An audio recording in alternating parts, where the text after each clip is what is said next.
Okay, we have three speakers for items on the agenda. They will come as in this order: Nicole Watson, Madison Williams, and Patty Kay. Nicole Watson.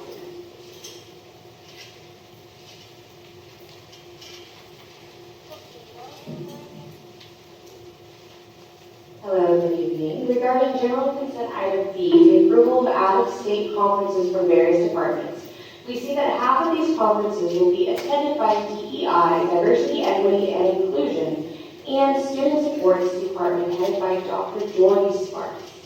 DEI is a diversity counselor for many groups of diverse students as instructed by DEI faculty and staff that pressures our children and takes away from them an honest education. I would like to know the goal of each of these out-of-state conferences and why the DEI department is heading each of these trips and not another department. Diversity, equity, and inclusion is not necessary because all children were created perfectly and equal and should be treated in such a way. This is a cost of well over $32,000 due to the fact that the per-person price is listed for two of the trips, but only the total amount of people for the 2024 Closing the Gap trip are listed. I am all for supporting nurses and getting technology for the disabled, but utilizing and having a DEI department is unnecessary and absolutely should not exist. Thank you.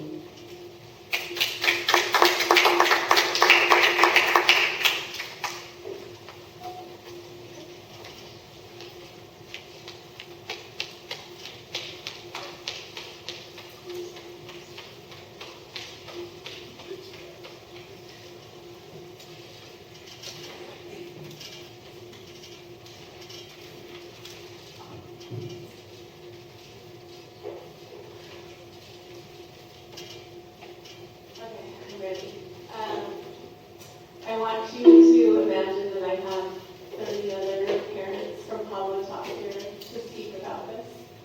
We are a small but mighty school, and many of our parents are employed and working multiple jobs, and right now probably focusing just on basic needs.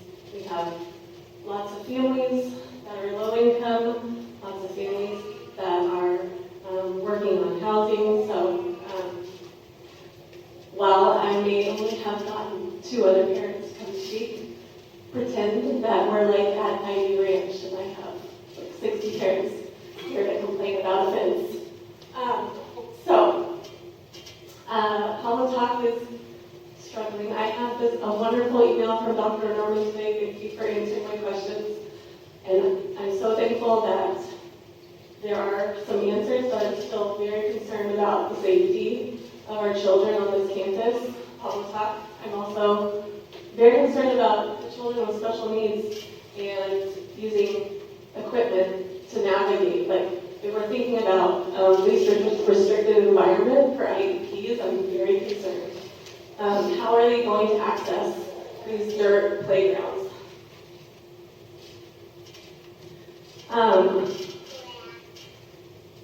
Hold on a second. I have to think about it. I'm also concerned for all the children with sensory needs, trying to survive in an environment where there's construction. If you could think about me right now trying to talk with Lainey on me, I feel like that's his equivalent of a child with ADHD and sensory needs trying to learn at school. I did want to bring him. So please, I don't know the solution. I am just gonna be faithful. I mean, the only person I think I can speak on this board to it is Dr. Sparks. I just found out at the end of the year that his child goes to that school, so I'm just gonna follow Dr. Sparks and have faith. But this is so upsetting. So upsetting. I can't believe that this is what it's come to. We've had all summer. Like, can we just not start school for 2 weeks and have the construction team continue to work at the same pace they've been working for the past 2 weeks and just get the bathrooms done and get the grounds done so that we are safe and that we have accessibility? Lastly, this is not on topic. I love that you guys, I mean, I don't think you listen to me, but I think maybe maybe I've had a say in it about how you're not having cell phones on campus, and that makes me feel really good, and like I was part of it, and you're listening to us, so please listen to me about public health.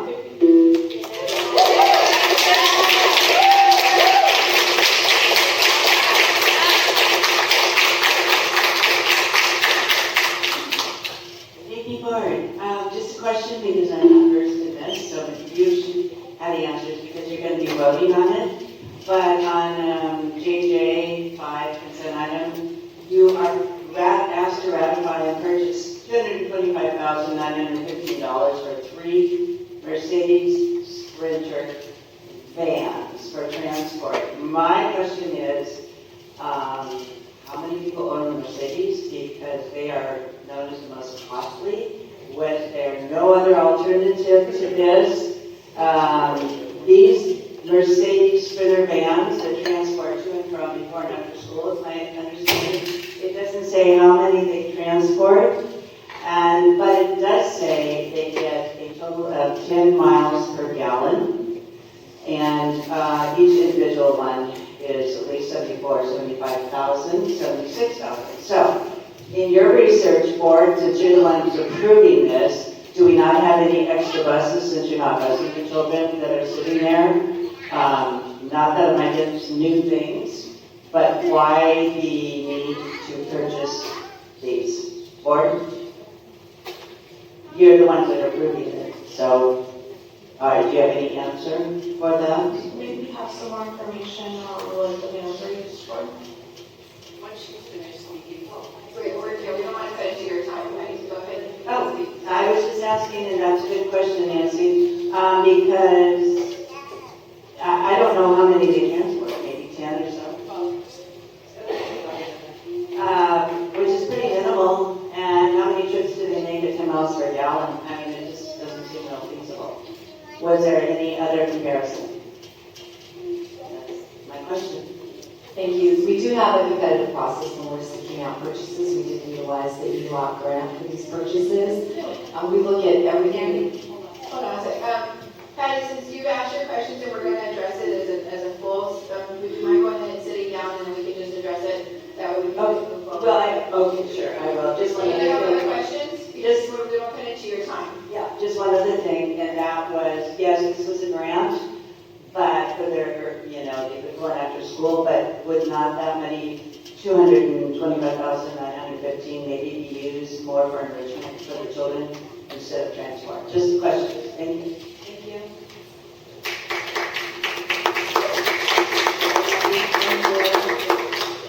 At the time of purchase, we do seek out anything that's on the market. The reason it's a ratification is that it is so hard to find vans. We have a limit as to how many passengers we can have when we have programs such as ELOC driving for them. Once you get a certain capacity, you have to have a commercial driver's license, so we make sure that we have the correct number of seats so that we can have our ELOC program drive the students for whatever their need is for the program. It could be for a field trip, it could be to go to another site. But we choose the vehicle that is the best value at the time of purchase. We don't seek out only a specific type of vehicle. In terms of a name brand, it's really a passenger van. It could have been a Ford, it could have been a Chevy. This is the one that was available at the time, and so that's why we chose it. And we do it all through the process with our purchasing manager. Dr. Lovey, you want to speak to the timing of this purchase? So our before and after school program receives annual funding to support our students. And as Dr. Vitale told you, we serve about 1,000 students during the summer and around 3,000 during the school year for 9 hours a day. And we had grant funding that was expiring, and should we had not spent the money on the vans, we would have had to return that money to the state of California and then lost the opportunity to provide services to students. As we know, many students in Oceanside have not been able to be exposed to a lot of enrichment activities. As we saw in the video, the students talked about how much they enjoy going to see the mission and being able to learn about universities, and we can use these vans to take students on enrichment field trips so that they can open up the possibilities for their future. We have a total of 14 The first three will be Emily Richmond, Julian Cardona, and Nicole Watson.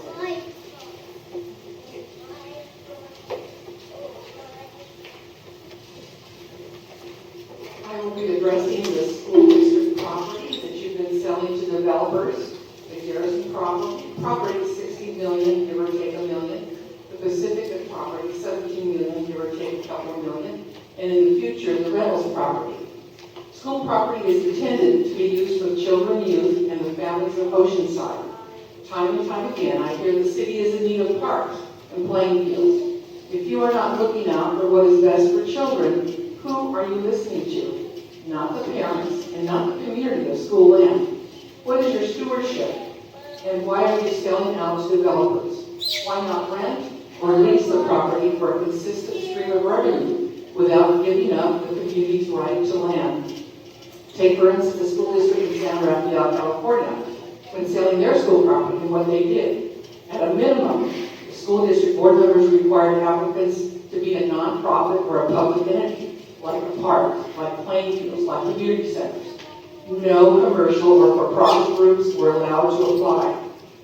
Their board members, they are board members who care what's best in the interest of students and families in their community. They did not sell out to developers to make their budget look good. They did not give up precious land to developers for personal agendas.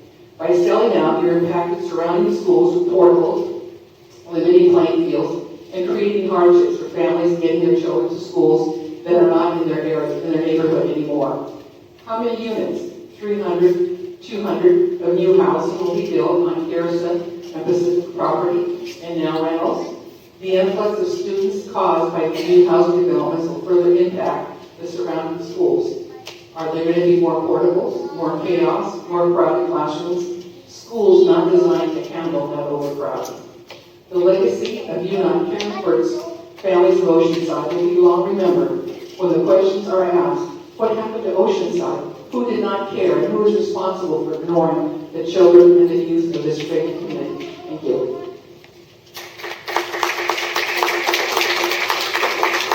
Julian Cardona. Good afternoon.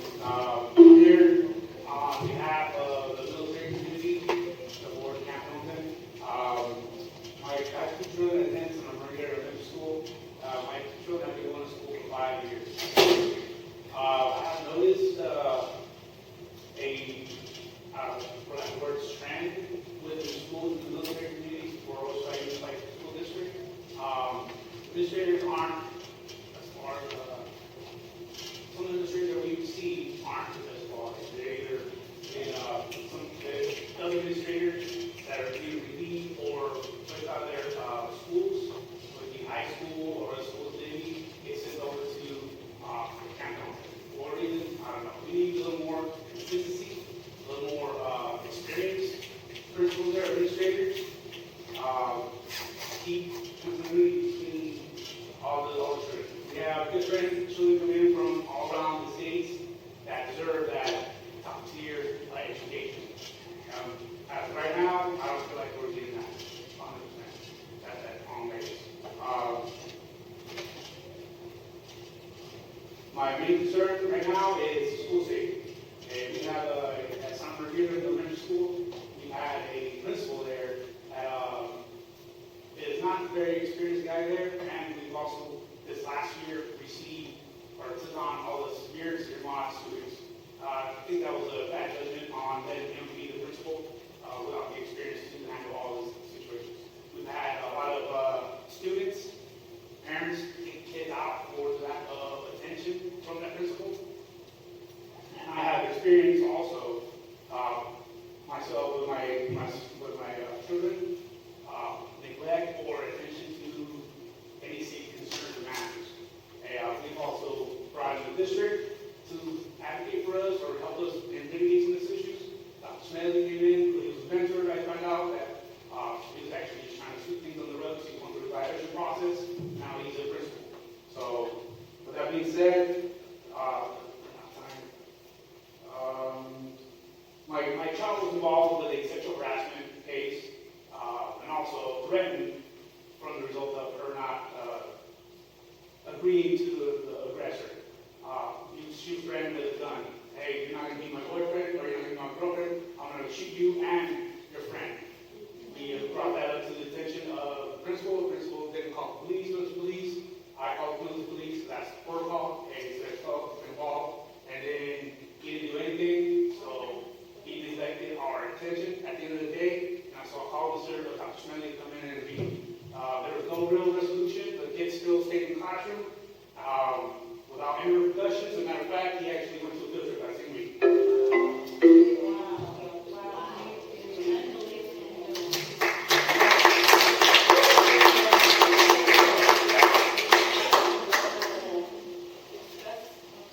As some people may know, AB 1955 was signed in by our governor and it's set to be set in place in January. However, AB 1955 is a severe and direct attack on parental rights in California.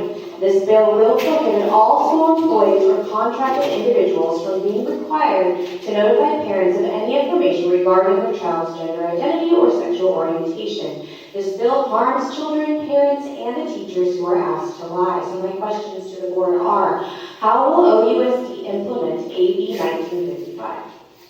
Will there be legal consequences if teachers do not comply? What are the procedures if teachers do not comply? I look forward to asking this question every meeting, and I hope to get answers on this. Thank you so much for your time.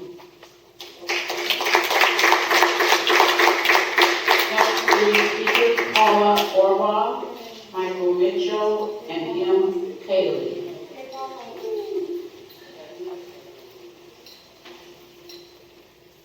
All right. Good evening, Board President Alvarez, trustees, Dr. Patel, colleagues, and community members. I am Paula Orbaugh, and this is my 28th year at Oceanside Unified. I currently teach 4th grade at McCollum Elementary. Many of you know me from my past and ongoing committee work. I joined group after group, hoping to impact the way we deliver instruction to our students. A little background on my why, and these days, why do I teach? I'm a 4th generation teacher. I believe that public education truly is the backbone of democracy. We live in a time of great change and division. Public schools need to be a place of reasoning and refuge, a place for academic struggle and growth so they have the skills to navigate an increasingly complex and interconnected world. Why I'm here tonight? I should be getting mani-pedi, right? For the first day of school. Today, our site staff meeting, we spent a good amount of time looking at site and district state test scores. There were pockets of growth, including my school's 4th grade math and ELA scores. However, it's not great overall, and frankly, it was downright depressing for some grades. Yesterday at our PGS meeting, teachers were told that ELA will be a district focus this year. Makes sense. However, today, as we collaborated and discussed strategies to improve ELA, it quickly became apparent that while teachers are eager to improve practice and help students achieve at higher levels, we do not feel supported by the district. For example, why would we eliminate intervention teachers in the face of declining scores? I know at LCAP, teachers prioritize these intervention teachers. I also know that our collaboration with our intervention teacher at McCullough definitely impacted our 4th grade ELA scores. Why would we restructure classes, creating combos at all of the testing grades, leading to a potential cap on enrollment? This is counter to the district goal. It also is causing some teachers who came in fired up and ready to go to experience high levels of stress and seek counsel after being informed of major assignment changes today. This juggling of students and teachers needs to stop being a norm. We've run the numbers. With one additional credential teacher at our site and some inclusive conversations with teachers, which we did not have, we could eliminate the combos and allow for additional students to join our campus if and when needed. Have you seen the new construction of multi-unit housing nearby? Yay, the students are coming. I think other sites are in this situation as well. The district runs almost $300 million. Prioritize people, and I mean teachers. If you are not a teacher in front of students and you work for a school district, your job is to support teachers, period. I implore you, do your job. Staff schools appropriately with minimal combos. If you truly want to see improvement in test scores, we need to see improvement in elementary class structure. There's still time. Make the call. Stop this HR created chaos and support the teachers in the classroom who work directly with students.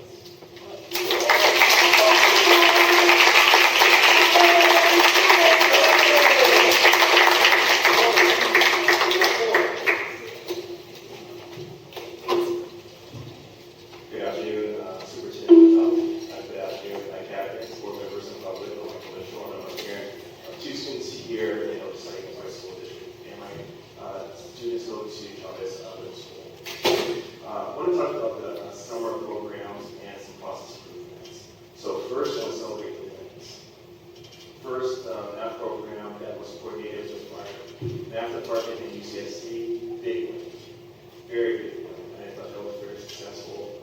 My nephew very much enjoyed the 3 weeks. Only process improvement for next year is to offer it for 6, 7, and 8 graders, and offer it for 2 options, 3 weeks and 6 weeks. Just so that people have an option if you want to find 3 weeks, or if you want to extend the time for 6 weeks, to do all 6 weeks. Another win was the Bright program. I thought that was a very good enrichment program for students that want to be a part of the program for either 1 session, 2 sessions, or 3 sessions over the summer. Process improvements. First one would be for offering Spanish enrichment over the summer for middle school. And the reason why I say that is that if we're a school district that prides itself on being a dual immersion or WBI district with 2 elementary schools and 1 middle school, with the students in the AP test at the 8th grade, just offering some type of enrichment over summer for students that do not come from a background that are not speakers of Spanish. Secondly, Tutor.com is a very good resource, but the only problem with implementation is the 70 away from students' devices over the summer. And so, not a negative. I'm happy that students are getting new devices for this year, but it's just that implementation. And so, I think going before next year, just in the sense of getting out the devices now and going it out a little bit better. So, not a negative, I'd say that's neutral. And the last point, just for K-8, to touch upon what the previous speaker said, just in the sense of offering resources for parents over summer in regards to math, language arts, and reading, just in a sense of so that we are not hunched around for resources to prepare our students for the next grade going over summer. So just in a sense of here's a reading list, or here's some math exercises, or some kind of resources where we don't have to guess as parents to help our students out over summer that's very easy, user-friendly, and available to everyone and everyone. Thank you for my time.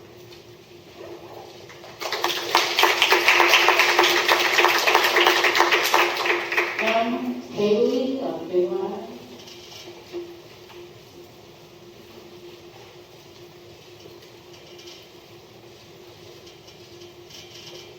It's pronounced M. Callie. Hi, I'm a Pablo Talk parent. I'm also a former Wildcat. The construction at Pablo Talk has my child's elementary experience pretty much summed up. He's going in his 5th grade year, and as you all know, that means he has known nothing but construction for all of his elementary. Now, he's starting in 2 days. I can accept waiting. I can accept waiting 2 weeks. I can accept waiting for whatever's needed. But I also have concerns about bathrooms, not just at Pablo Talk, but across all of our district. I am an LGBTQIA plus student. I am a student at Mariposa College. I am the co-president of the GSA at Mariposa College. One of the things that we have incorporated in our new construction at Mariposa College is gender neutral bathrooms. They are a pinnacle to success. I understand this district is going above in trying to ensure that there is a gender neutral bathroom available on each campus. That is crucial. Kids who experience gender dysphoria end up using the school nurse's bathroom. We all know how busy the school nurse is. Last thing they need to be worried about. My next concern with the construction going on at Pablo Talk is the fact that my child will not be able to go to school in 2 days. My child takes themselves to and from school every day, has for several years. Amazing child. But there's a gate blocking the walking path, the bike path that goes under the 76. I am so thrilled and thankful for the beautiful new pickup line that is established at Pablo Talk. It was beautifully executed. I went and visited it today as well. But there is a fence blocking my child's access to the school. And it's not just my child, there are several families who choose who choose to not add to pollution. So I ask you to put us in consideration. I did speak with some people on site. They told me that fence is going to be locked, put up all year. I can tell you it won't be. So I hope that you guys rectify that. Thank you. Oh, I'm sorry, one last thing. I do want to just give a shout out to programs like the Harrison Theater Company that have now come to Pablo Talk. They have changed and impact our students so much, and I hope that you continue to invest in those kinds of programs for our students, because I can't speak to how much it has changed my child's life after we lost this song. Thank you. Can you quickly clarify, which gate are you talking about? Are you talking about the one on Mission Avenue? It's the emergency access from under the 76. So there is the 76 and Mission, right where they collide, right underneath that. There is a walking path that goes along the 76 and it goes eastbound, and then it goes and curves right around to the side of the school by the kindergarten side. I think I know what you're talking about. And Andy, we don't own that property and we don't control that gate, is that correct? Own that property and we don't That control it. gate's been there as a parent, it's been on here, but that gate has said like construction access and stuff, so I would assume whoever's doing construction, if they have access, that is something that you guys have access to. It is a fire lane too, so I don't know how that's actually being locked, because it shouldn't be locked. That's another completely safety concern. Yeah, we know where you're talking about. While we don't own the property, it might be an easement that we're able to access during construction, but we'll follow up. But just know that we don't control it, so if it remains open and I understand. I am contacting with the principal of the school, but at the same time, this is it. yeah, thank you. We'll follow up with you. Thank you. Next three speakers, Patrick Figueroa, Rosie Figueroa, and Carla Roca.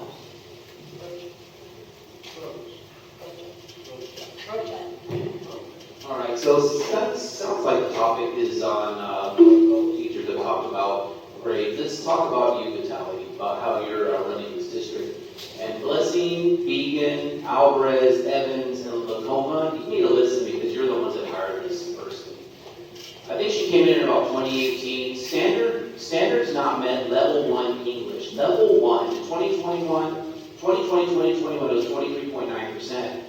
2021-22, it went up to 33.8. 2022-23 went up to 35. But yes, you got a 3 to 5% raise. Standard not met level 1 math, 2020 to 2021, 44.86%. That's staggering. Not met level 1 under her command. Okay? 21-22, 42.76, 22 to 23, 43.25. Almost half the students not met level 1 standard. This is the person you hired. 2024, I'm sorry, that was from eddata.org, so you can look that up if you want. This is from US News. 2024, high school math proficiency, only 25% of students at graduation proficient. 25%. High school reading proficiency, only 46% of students proficient at graduation. Certified teachers in the district, 99.5, that's pretty good. Teachers with 3 or more years of experience, 95%, that's pretty good. Doesn't sound like it's the teacher, sounds like it's the head, which would be all of you, by the way, if you don't know that. This one a little bit more. How about district-wide results? English, language, arts. District-wide, 2022, 40% not met the standard level 1. 2023, 42% not met the standard level 1. Math, 2022, 48% not met level 1 standard, and 49% in 2023. This is the person that you hired. How about, let's go to violence. Someone was bringing up some violence. How about violence with injury district-wide? 2021-2022, 150 cases district-wide. 23, 210, almost doubled. That's with violence. District-wide. How about just violence? Okay, 2021-22, how about 580 cases under her command? the person that you hire, okay? We need to make a change. If you can't see that from this data, go look it up yourself. I'm not pulling this out of the air, okay? We need to make a change. And if you guys aren't willing to do it, you need to get out of office, okay? Thanks.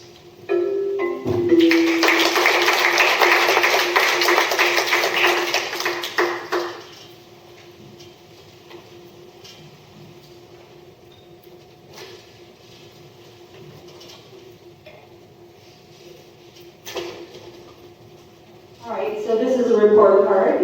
Under Julie Vitale's leadership, the grades are in the 30s and 40s. You've managed to approve board 3 school closures. You've managed to cut off the buses to our children, making it hard on the families and the students. Also a safety issue for little children to walk to school. Pablo Talk is an absolute disaster, and it is a hazard, actually. Is the lawsuit ready to happen? And this shouldn't have taken place. We had 3 perfectly wonderful schools that these kids could have gone to. Multi-million-dollar budget that you all are in charge of, and you spend it on administration. You continue to give Julie Vitale and the Department of DEI raises for what? The students are suffering. That money would be better spent on classified staff, like the teaching assistants that work with special needs kids, and maybe the TK classes that have little preschoolers that need a lot of help. You've created hostility with your stakeholders and your constituents by using lawfare, by sending us letters from your lawyer, and the Julie Vitale, you sent your little minion, Ann Gibbons, over here to a church to cause a lot of chaos and intimidation, bullying, and harassment. You gave a friend a 17-page letter from the lawyers because you didn't like what she had to say. That is not respecting your community and the parents that pay your bills. It's disgusting. You create chaos and division. You target those who oppose your sexualization, your grooming of innocent children. There's violence in the schools. It's not safe to take kids to school. You have porn in your school libraries that we've been trying for 3 years to get out of the school libraries. Why wouldn't you want to do that unless you want to harm children? I don't understand that at all. We tried for 3 years. I don't think that's unreasonable to ask for our kids not to be sexualized and indoctrinated and groomed, and for you to bring the grades up. That's what school is about. Reading, writing, and math. Vitale, you said in June that there are no community schools. We have that on record. You lied. You have 2 community schools. One that Raquel Alvarez started at Oceanside High and El Camino High. So when you lie to the public and you lie to us, you build a lot of distrust. You've lost our trust. Mike Blessing and Eleanor Evans, you guys are registered as Republicans. You're completely liberal in all of your voting records. That is not true. Thank you.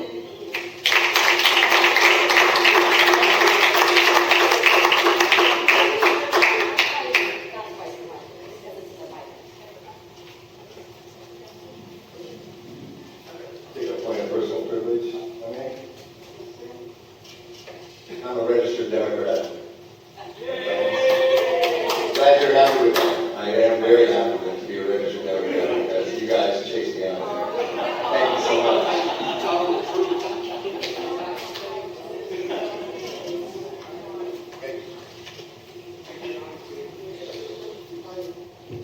Sorry, can you repeat your name? I'm sorry.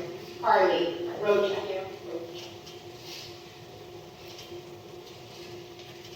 Hi, you guys. Thanks for listening. I am a parent of two dual immersion students at Pablo Talk. I have been PTA president the last 2 years and are very involved in my children's education.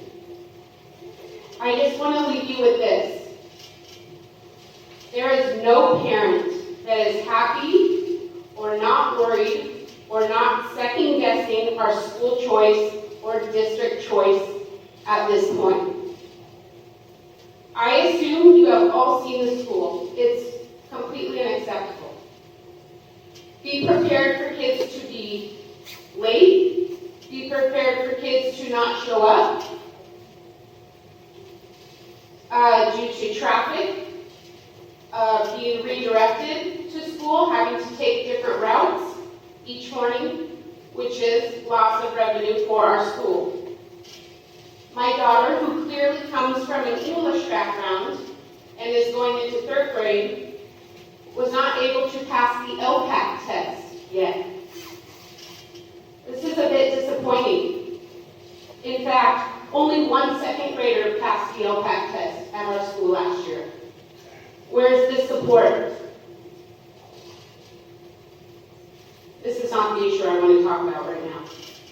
I also have a 5th grader who going into 5th grade who reads above grade level in English and in Spanish. He is now being put into a combo Spanish class with 4th grade students with some reading levels below 4th grade. Reading levels in 3rd grade, maybe even 2nd grade. The odds are not already in my kid's favor at this school for success. Now you add in Pablo top conditions. Noises, inability to freely get wiggled out outside safely. I have anxiety and worry as a parent as to how this year is starting. I mean, where are families and staff supposed to park in the neighborhood on street sweeping days? How is our parking in the neighborhood going to affect the houses who live in this neighborhood? This school site should be all of your priority right now. Pablo Talk should be all of your priority right now. Thank you.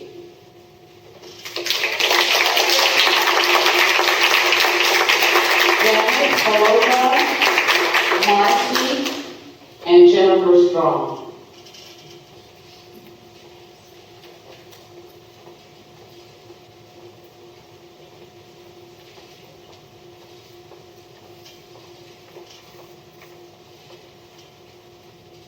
Hello.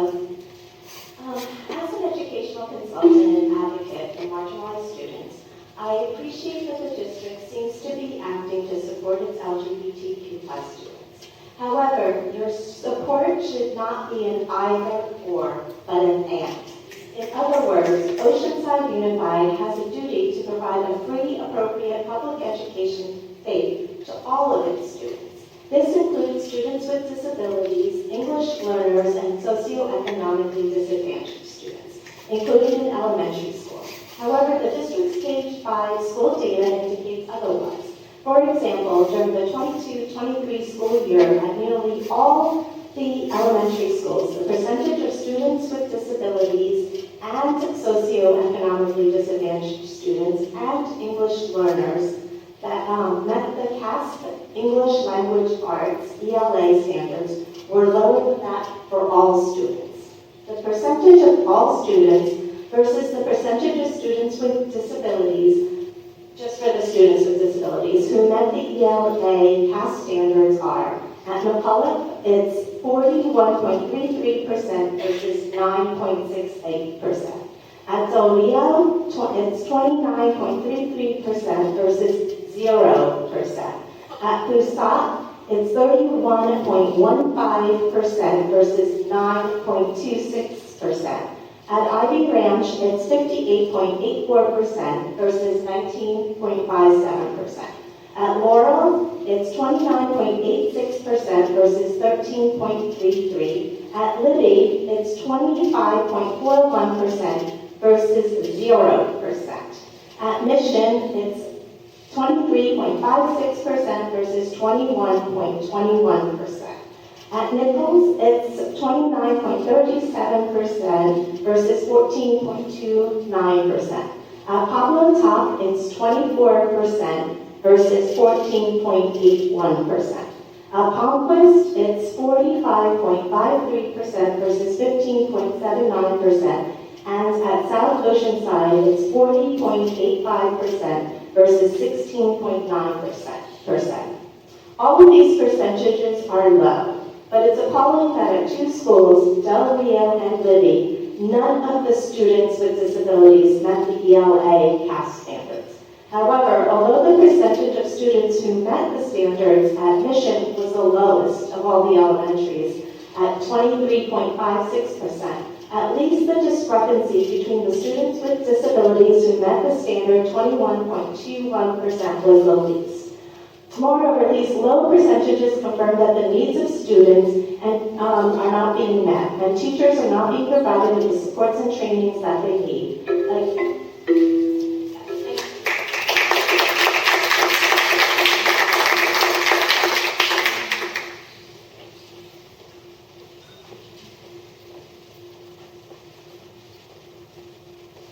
I'm with taxpayers' oversight for parents and students and a mom.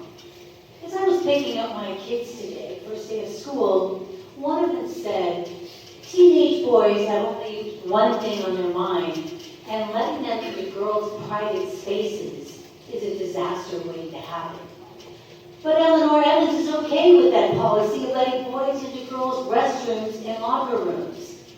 She won't sign the parent notification policy, which keeps secrets from parents about their kids that can put them in danger. As a gay woman myself, all parents must know if their kids are suffering. Eleanor, why wouldn't you vote to get your trashy graphic novels out of the district that depict oral sex, such as the book Fun Home? Are you promoting teenage pregnancies as well?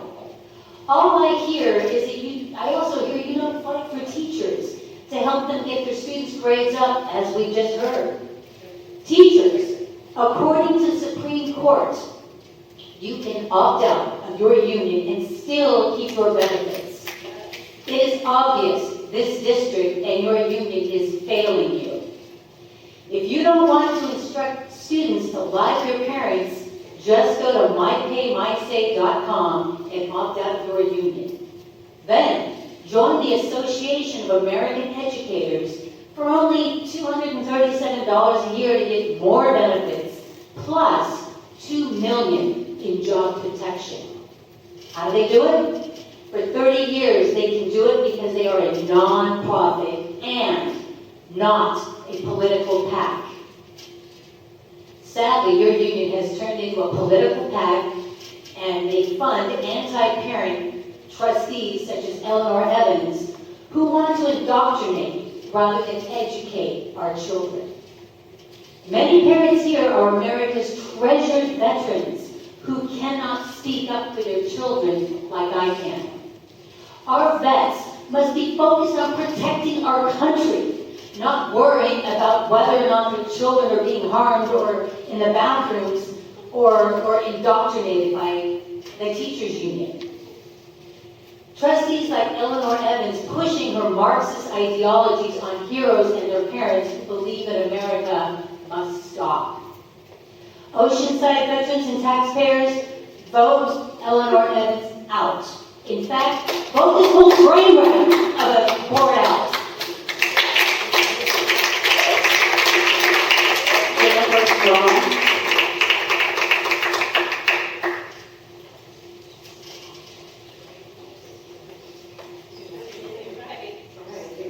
Did everyone hear me okay? Good evening, my name is Jennifer Strong. I work for the district, for 11 years and counting now. I started off at South Oceanside as a duty supervisor and crossing guard. I'm now a CSA at Jefferson, as well as I get to go up other high schools, obviously work board meetings and every other event. I am also a basketball coach at Jefferson. I coach both boys and girls basketball. And I'm here to share with you guys, I've had an amazing opportunity now to help assist coach the first ever girls flag football team at Oceanside High School.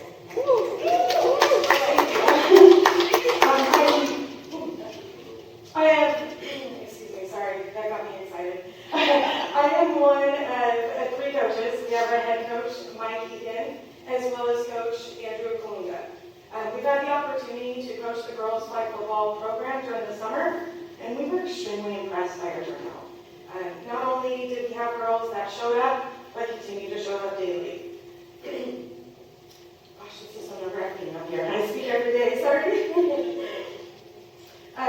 Our girls have excelled so much already in learning the game.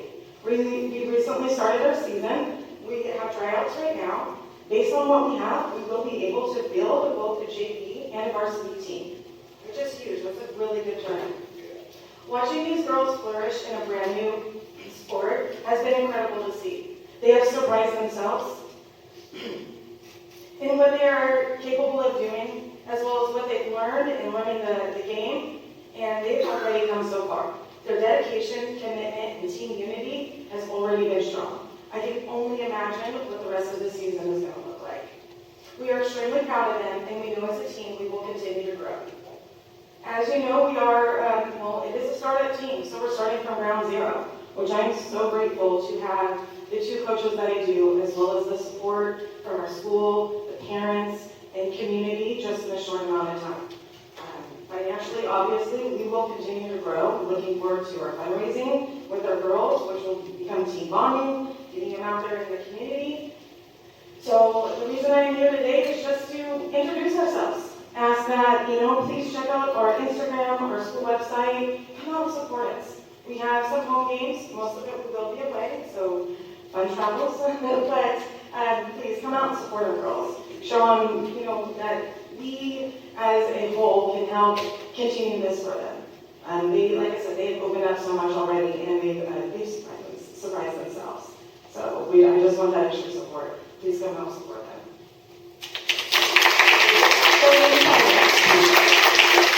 Patty Kay and Michael Leon.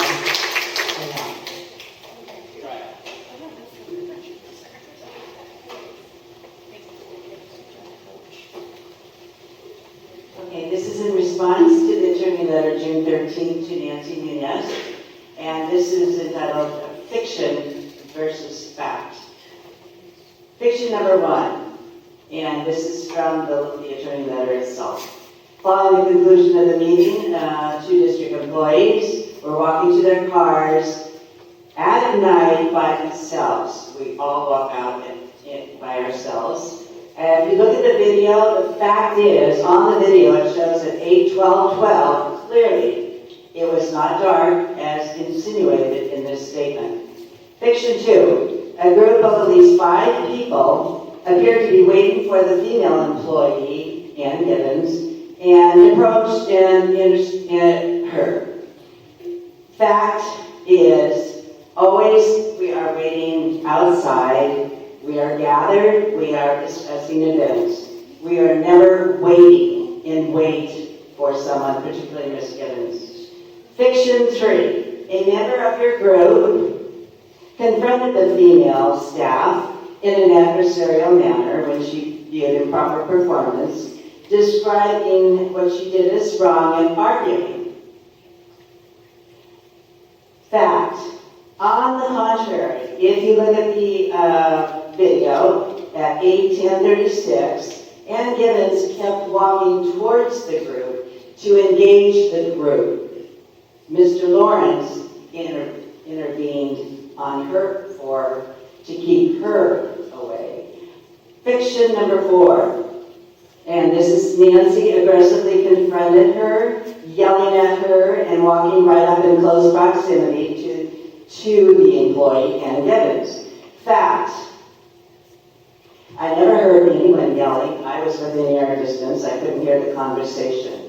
Please define close proximity. If you look at the video at 8:12:39, you will see the people that are being discussed in a normal distance, a speaking distance. It was never in your face. Fiction number 5. The conduct of your group was so alarming that the male kept trying to walk back and talk to the group. And in fact, Mr. Lawrence was trying to shoo her away to her car. Fact number 6, and this is the most egregious. After separating his colleague, walking her to the car, you continue to follow her and shouting. Fact. At 8:13:45, he did walk her to the car. She drove away, and we were not in the vicinity at all. This is an outrage, and we need to retract, the attorney needs to retract this letter.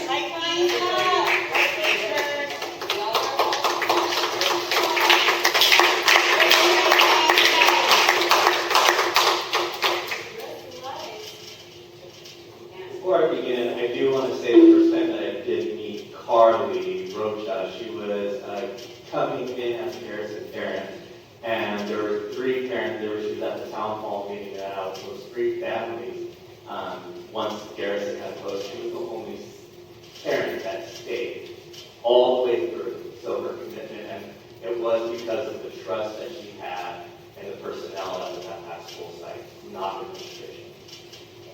So, my name is Michael Rail. I am an Oceanside resident. I'm a teacher, and I'm also a taxpayer of Oceanside. I'm here to talk about the equity warrior, equity champion, as you've been awarded both of those. I'm going to talk about over a 4-year period. The first one was when we moved the Hacienda Elementary to the school board and nearly eliminated the School of the Arts program. The next meeting after that, there was a maximum spending when we did approve that San Luis Rey would be built, that there would be a maximum of $2 million or $20 million on the spending, which I know that we're probably at closer to $40 million, if not more than that at this point in time. During that planning process, we were told that the superintendent would only be providing us an 18-inch stage for our performing arts program, which we had finalized that we were going to be an arts-focused program with that board. We were told afterwards that we fought, and we were told afterwards at the next meeting that we should be thankful for Dr. Vitale for giving us the 30-inch stage at our school site, but that was hard fought. During the recently, there were portables that are being provided now, but those were promised by Dr. Vitale back when we first began the process of this, so that we wouldn't be in a situation as we recently are. We're getting to the renovations now. There are no water fountains in the classrooms. There's actually only 2 water fountains that are accessible at this point. Well, actually one's being rebuilt. I did find out from Fred, the construction manager, that we will be getting those levels, so thank you for listening to that, Dr. Norman.